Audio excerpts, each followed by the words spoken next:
Assalamualaikum warahmatullahi wabarakatuh.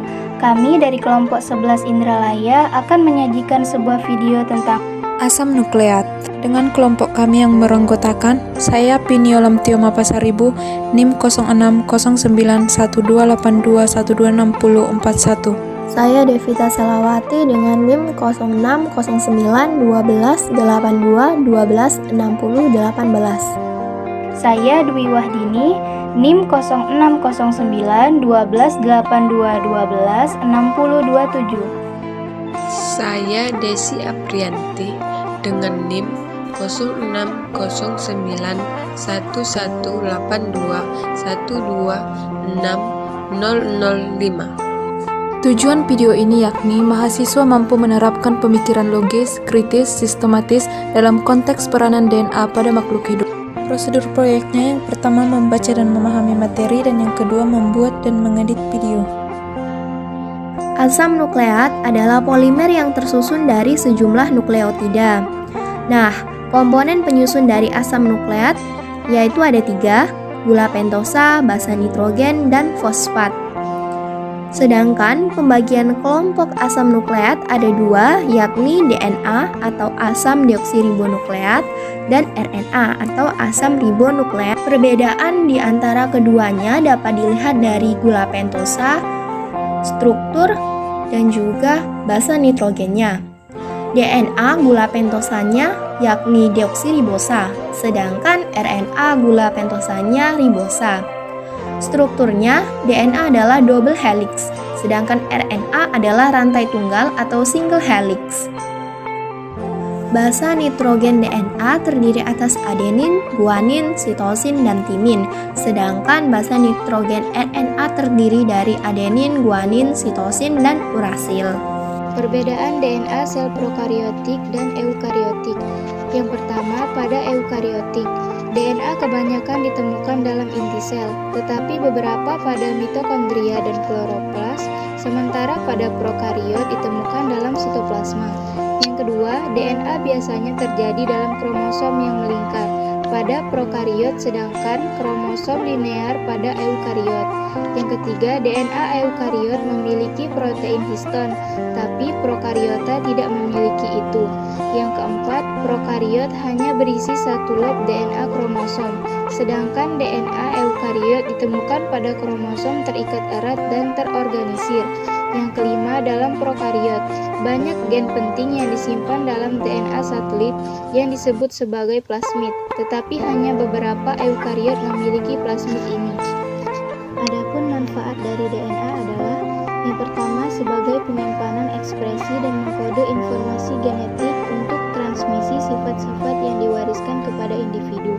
Yang kedua, DNA mendefinisikan individu, membedakan mereka satu sama lain dan menjamin kelangsungan mereka dari generasi ke generasi berikutnya. Yang ketiga, digunakan untuk sintesis protein. DNA digunakan untuk membuat protein dalam proses 2 langkah. Pertama, enzim membaca informasi dalam molekul DNA dan menyalinnya ke dalam molekul perantara yang disebut messenger ribonucleic acid atau mRNA. Selanjutnya, informasi yang terkandung dalam molekul mRNA diterjemahkan ke dalam bahasa asam amino yang merupakan bahan penyusun protein. Bahasa ini memberitahu mesin pembuat protein sel urutan yang tepat untuk menghubungkan asam amino untuk menghasilkan protein tertentu.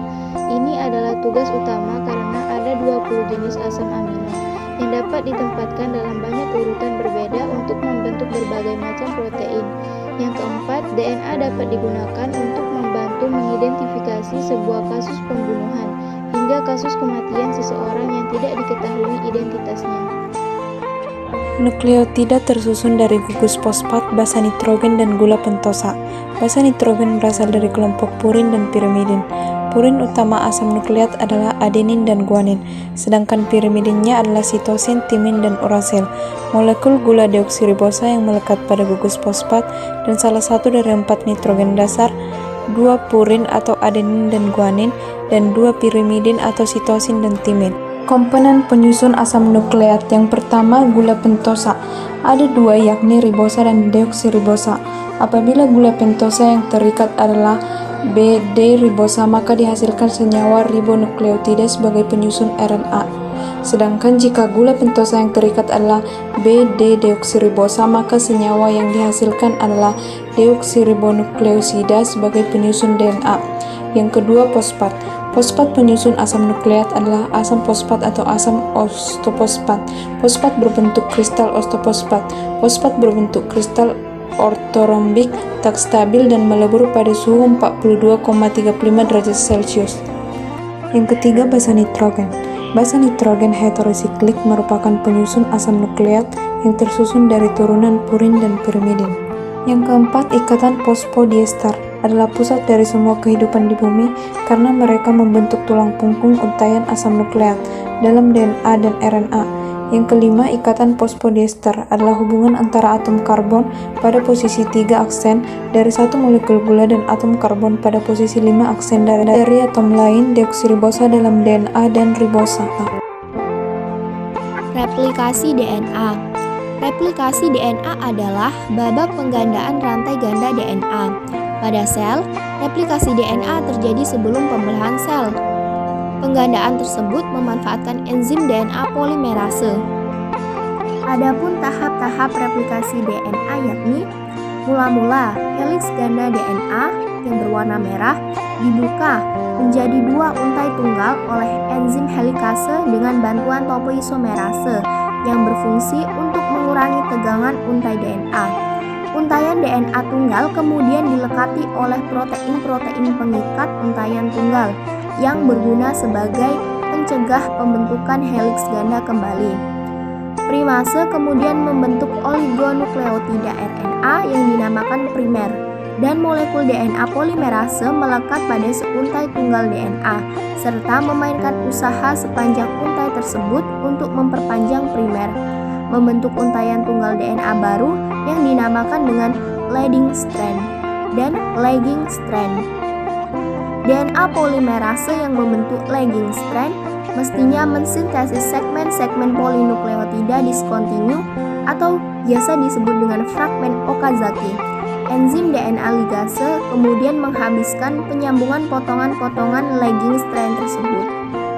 Adapun materi genetik lainnya adalah RNA.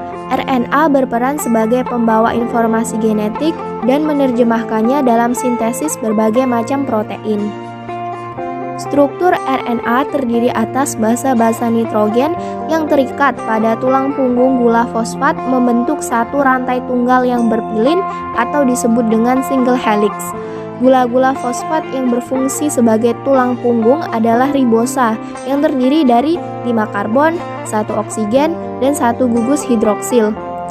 Gugus hidroksil pada RNA membuatnya tidak stabil dan rentan terhadap basa, sehingga RNA tidak dapat bertahan lama.